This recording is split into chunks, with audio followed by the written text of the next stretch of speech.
अस्सलाम वालेकुम नाज़रीन, मैं हूं अदनान हाशमी आपकी खिदमत में एक बार फिर हाजिर हैं। और आज फैसला होने वाला है कि कौन गद्दार है कौन नहीं। ये मेरा नहीं, ये पीटीआई का दावा है, पीटीआई का दावा है। और आपको पता है उनकी सोशल मीडिया से मुख्तलिफ नाम, मुख्तलिफ रहनुमा जो पीटीआई के एमएनए और खासतौर पर सेनेटर, उनके बारे में अपलोड किया जा रहा है। सबसे जो डेंजरस चीज है, जो मैं देख के परेशान हो गया कि इतनी नफरत या इतनी मतलब जिसको कह सकते हैं कि डिसिप्लिन नहीं है, और इतनी मतलब अजीब सी तरबियत दी गई है कि आपने उन तस्वीरों के साथ साथ, ये बड़ी खौफनाक बात मैं आपको बताने लगा हूं, कि आपने जिन लोगों को गद्दार बनाया है उनकी तस्वीरों के साथ साथ उनके फोन नंबर, घर के एड्रेस, उनके कारोबार के एड्रेस भी सेंड कर दिए। इसकी क्या रीजन थी? इसकी वेरी सिंपल, इसकी ये रीजन थी कि आप जाओ उनके घरों में, आप पथराव करो, इतजाज करो, उनको उनको गाली गलौज करो, उनको गंदा करो, और फिर वो आ जाके एंड वो इल्जाम किस पे आएगा? गवर्नमेंट पे आएगा या अदारों पे आएगा। खैर, ये एक आज का हमारा स्टार्टिंग, आप देख रहे होंगे कि हमने स्टार्टिंग ही इस तरह ली है। उसकी रीजन ये थी कि मैं खुद बड़ा परेशान था कि यार इस कदर खौफनाक काम हो रहा है सोशल मीडिया पे। मैं तो देख के परेशान हो गया। मैंने कहा यार ये यहाँ तक पहुंच गए, मतलब सोचने वाली बात है ना कि ये कहाँ तक पहुंच रहे हैं। इनकी अप्रोच देखें आपके कहाँ तक पहुंच रहे हैं। खैर एनीवे, ये बड़ी खौफनाक चीज है। और बेसिक मसला क्या आपको पता है? जो आईनी तरमीम का मसला तो हल हो गया। किसके हाथ क्या आया, किसके हाथ क्या नहीं आया, ये आपको पता चल गया। और हमने पिछले प्रोग्राम में भी बता दिया कि जो पूरा मजमा जिसको कहते हैं ना, वो लपेट के ले गई है फजलुर रहमान साहब, ठीक है, और नून लीग और पीपल पार्टी। खैर, फजलुर रहमान साहब का बड़ा किरदार है।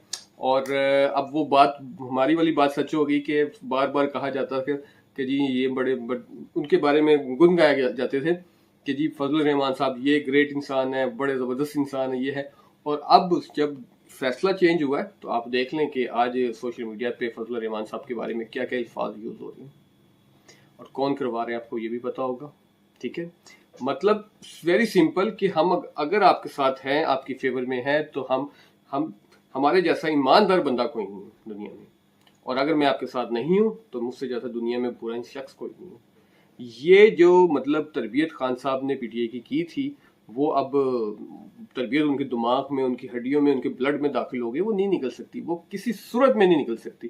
खैर एनीवे, आज का हमारा मौजू जो है ना, वो गद्दारी पे, जो गद्दारी पे फतवे लगा दिए गए हैं। कितने लोग इन्होंने गद्दारी के नाम पे सोशल मीडिया पे उड़ा दिए, आपको पता ही है। बेसिक तो क्या कहते हैं, पीटीआई का दावा तो ये था कि जी मतलब पीटीआई की जो इस टाइम चेयरमैन है, मौजूदा चेयरमैन गौहर साहब, उनका दावा यह था कि 11 लोग जो उनसे पीटीआई के गद्दार थे। लेकिन अभी 11 लोग खुल के सामने नहीं है, आपके सामने है। तकरीबन 5 जोन से मतलब एमएनए, इनके बारे में, और तस्वीरें भी मैं आपको भी साथ तस्वीर भी लगा रहा हूँ, देख सकते हैं आप कि 5 ये वो लोग हैं जो मतलब पीटीआई के मुताबिक ये गद्दार है। और उसके बाद जो 2 सेनेटर हैं, ये जो आप देख रहे हैं स्क्रीन पे, ये भी पीटीआई के मुताबिक 2 गद्दार हैं। 5 2 7 हो गए, ठीक है। अब बाकी कहाँ गए? बाकी उन्होंने रफू दफू कर दिए, समझ रहे हैं ना, गोली इधर उधर। क्यों? वहां पे मुफादात थे, ठीक है। वहां पे वो बड़े बंदे थे, जैसे आपको पता है शाह मोहम्मद कुरैशी साहब की जो बेटी हैं उनका नाम है, बाकी और भी बड़े नाम हैं। अब वो लोग नहीं शामिल हुए, लेकिन पहले उनको कहते रहे कि ये गद्दार है, अब उनको सेफ साइड दिए थे। यार ये तो ज्यादती है ना, ठीक है। आप ये नहीं, मैंने लास्ट टाइम भी कहा था, मैंने लास्ट टाइम भी आवाज यही की थी कि जो लोग, जिन लोगों ने वोट चेंज किया है, आप ये तो देखो उनके साथ हुआ क्या है। मैं यहाँ कहीं भी गवर्नमेंट की साइड नहीं ले रहा, गवर्नमेंट को सपोर्ट नहीं कर रहा। मैं यहाँ पे यही आपको समझाने की कोशिश कर रहा हूँ कि यार आप लोग गलत, मतलब गलत पटरी पे चढ़े हुए हो। आप लोगों को समझ ही नहीं आ रही कि हमने किसके पीछे कैसे जाना है। आप जिनके खिलाफ नारे लगा रहे गद्दारी के, आप ये देखो तो सही कि उनके साथ हुआ क्या। ठीक है, उनके साथ एक ज्यादती हुई है, बहुत बड़ी ज्यादती हुई है। और उनके साथ ये ज्यादती जो हुई है, ये आप ये देखिए, किसी का बेटा उठाया गया, किसी के वाइफ को उठाया गया है, किसी की बहन को उठाया गया, मतलब मुख्तलिफ इल्जाम जो लगाते रही है अभी तक पीटीआई, उसके मुताबिक अब आप मैं खुद जाती तौर पे इल्जाम लगा रहा हूँ कि मेरे साथ ये ज्यादती होगी, उसके बाद मैं क्योंकि मैं गद्दार हूँ। ये तो कोई बात ना होगी यार। मतलब आप एक तरफ इल्जाम लगा रहे हैं कि जी हैं कि कहते उसकी बहन उठाएगी, उसका बेटा उठाया गया, फलाने का ये उठाया गया, फलाने के साथ ये प्रॉब्लम है, उसको बंद करके रखा हुआ है, उसको है छुपा के रखा हुआ है, उसको आने नहीं देने, मतलब आने नहीं दे रहे, ठीक है। तो आप दूसरी तरफ उनको गद्दारी का फतवा दे रहे हैं। जब आपकी गन पट्टी पे बंदूक रख दी जाएगी तो फिर आप क्या करेंगे, मुझे बताएं। आप भी यही करेंगे जो इन लोगों ने किया, ये आपके मुताबिक। बाकी हमारे मुताबिक तो ये है कि शायद उनका ज़मीर जाग गया। ये आपकी जुबान होती थी, आपको याद होगा कि मुस्लिम लीग नून के दौर में आप जब वो लोग हैं मतलब पार्टी ऐसे चेंज करते थे, जब पीटीआई की हुकूमत थी, तो आप लोग कहते थे कि ये वो लोग हैं जिनका ज़मीर जाग गया। तो आज फिर ये 9 लोगों का ज़मीर जाग गया, जो उनसे 11 थे, इनमें से 4 जो थे वो 50-50 पे है। अभी उनका समझ नहीं लग रहा कि उनका ज़मीर जागा कि नहीं जागा, या उन पे गद्दारी का फतवा लगना है। देखते आगे जाके क्या होता है। खैर ये लोग मतलब इस कदर मुखलस, मतलब ये समझ लें कि मुखलस, मैं इनको इसलिए कह रहा हूँ कि यार इन लोगों को समझ नहीं आती कि ये मतलब पागल हुए हैं। सोशल मीडिया पे कंपेन, फजूल किस्म की कंपेन चलाई हुई है गद्दारी के फतवे की, फजूल किस्म की, ठीक है। और आपने उनको मैं क्या कहते डिटेल पढ़ रहा था, मैंने कहा चलो जानते हैं अब ये पीटीआई वाले करेंगे क्या, ठीक है। वो देखा मैंने कि जो अब जो कमेटी बनी है, ठीक है, जो आने वाले चीफ जस्टिस को मतलब सिलेक्ट करेगी, मतलब ये सिर्फ गवर्नमेंट का काम नहीं है, हुकूमत का काम नहीं है। उस कमेटी के मेंबर्स होते हैं, ठीक है, उस मेंबर की तादाद होती है। उस मेंबर्स के अंदर 4 मुस्लिम लीग नून के, 3 पीपल पार्टी के, 3 पीटीआई के, बाकी एमक्यूएम और मतलब बाकी जमातों के एक है। मौलाना फजलुर मैं उनके सुना के 2 है, मतलब एक तो वैसे उनको है, दूसरा हुकूमत की तरफ से उनको गिफ्ट मिल रहा है, ठीक है। किरदार उनका बहुत ज्यादा बड़ा किरदार है, तो गिफ्ट तो मिलना है उनको। तो मकसद कहने का कि 3 पीटीआई के उसमें क्या कहते हैं मेंबर है, जिन्होंने ये जज को सिलेक्ट करना है, आने वाले चीफ जस्टिस का साहब को, जो जिन लोगों ने सिलेक्ट करना है। ये मैं उनकी लिस्ट बता रहा हूँ जिन्होंने सिलेक्ट करना, मीटिंग्स में बैठ के जो मतलब मेंबर्स बैठे हुए हैं। अब इस मेंबर्स में पीटीआई के 3 सपोर्टर हैं। अब आप खुद फैसला कर लें कि अगर ये लोग, अब देखो गोली बना रहे, मामू बना रहे हैं आपको, सीधी सी बात है, गोली दे रहे हैं। अब ये लोग 3 लोग, ठीक है, अहम लोग हैं पीटीआई के जो बैठेंगे, जिसमें गौर साहब भी हैं, ठीक है। अब ये लोग फैसला करेंगे, तो इसका मतलब कि ये जो आईनी बिल पास हुआ है, कहीं ना कहीं इन लोगों का भी मुफाद था, और जो ये लोग एग्री थे। मैं ये उन लोगों को समझाना चाह रहा हूं जो लोग अक्ल के पैदल है, जिन लोगों को समझ नहीं आती, जो लोग सिर्फ और सिर्फ खान साहब की मोहब्बत में पागल हुए हैं। और भाई कुछ समझो कि आज उस मतलब जो इजलास होने जा रहा है, ठीक है, जिसमें ये मेंबर्स बैठेंगे, ठीक है, तो उस मेंबर्स की तादाद में 3 वो लोग हैं जो पीटीआई के 3 लोग हैं और अहम लोग। तो अंडरस्टूड बात है कि पीटीआई की तरफ से वो नाम गए हैं, हुकूमत खुद तो नहीं फैसला करेगी, ठीक है। मेरे कहीं एक इजलास होता है कि मीटिंग होती है, तो वहां पे मुझे एज अ गेस्ट या मतलब बुलाया जाता है, या मतलब कहते हैं कि ये आप अपने 2 नाम दे दे जिसको हम मुस्तकिल पार्टी के अंदर शामिल करना चाह रहे हैं इस मीटिंग के अंदर, तो उसमें मैं उसी को नाम दूंगा जो मेरे लिए अहम होगा। तो वो जो 3 गए हैं, मुझे बताएं वो उनके नाम क्यों गए हैं? वो इसलिए गए हैं कि वो कहीं ना कहीं शामिल थे। और भाई सीधी सी बात है, मैं फिर वही बात कहता हूँ कि मोटू पतलू को छोड़ दो, ठीक है, आप हकीकत की जिंदगी देखो कि आपके साथ हो क्या रहा है, वर्कर्स के साथ खास तौर पे, ठीक है।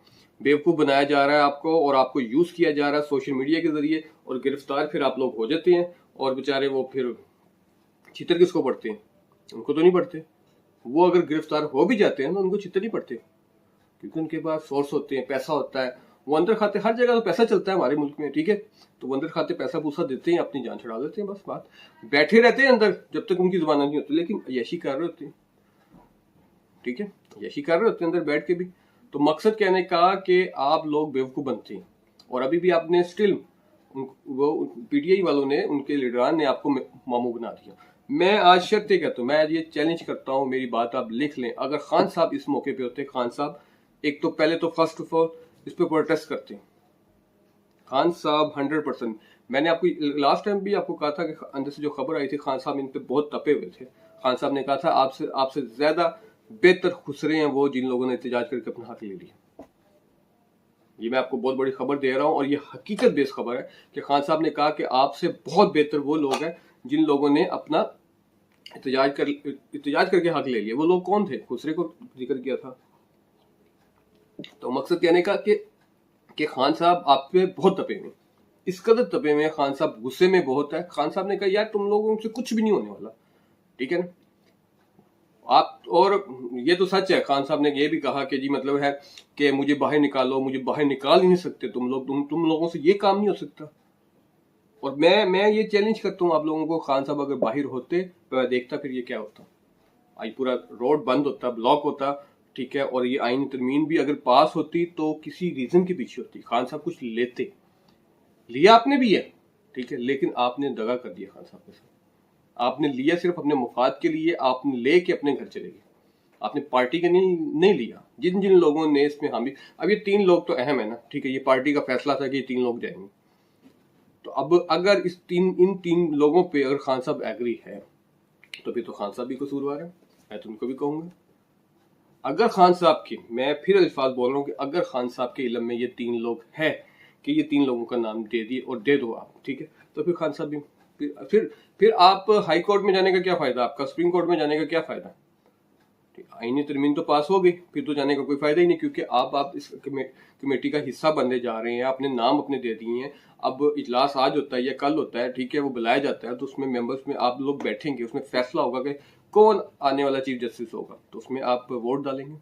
वो लहरा बात है कि मतलब 14, मेरे ख्याल से आई थिंक 14 वोट होंगे, तो 14 में से मतलब 10 भी डलते, 9 भी डलते तो वो चीफ जस्टिस होंगे। उसमें अगर आप लोगों के 3 नहीं भी डलते, लेकिन आप उसमें बैठे तो होंगे ना।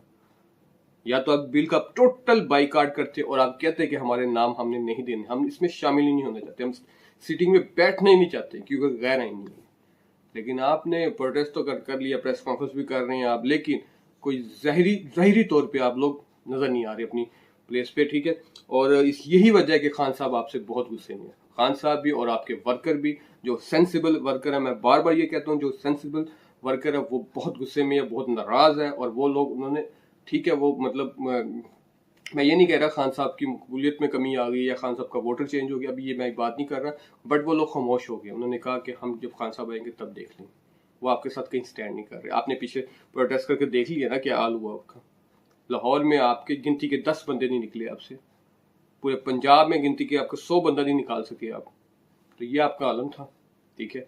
आप अपने मुफाद के लिए आप क्या कहते हैं वहाँ पे कुर्सियों में मीटिंगों में बैठे रहे, ठीक है, और अवाम बेचारी बाहर जलील होकर चली गई अपने घरों में। जाहिर सी बात है, अवाम का काम किया है जलील होना।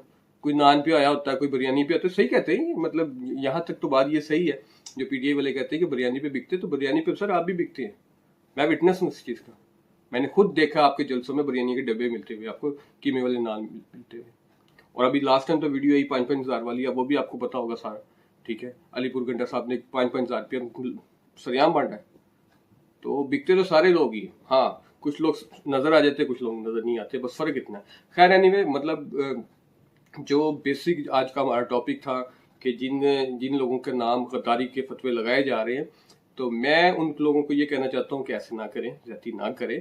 गद्दारी के फतवे ऐसे एकदम नहीं लग जाते, आप लोग बहुत तेजी से एकदम किसी को गद्दार कह देते, ये कोई इतना अच्छी बात नहीं होती, ठीक है, ठीक है। ये कोई इतना वो बात नहीं है कि आप फौरी तौर पर किसी को गद्दारी का फतवा लगा दे, तो ये इसको आप इतना वो ना इजी ना ले। ये किसी के ऊपर स्टैंप लग जाती है, किसी की जिंदगी का मामला होता है, उसकी सारी जिंदगी की जो सियासत होती है फुटने लग जाती है।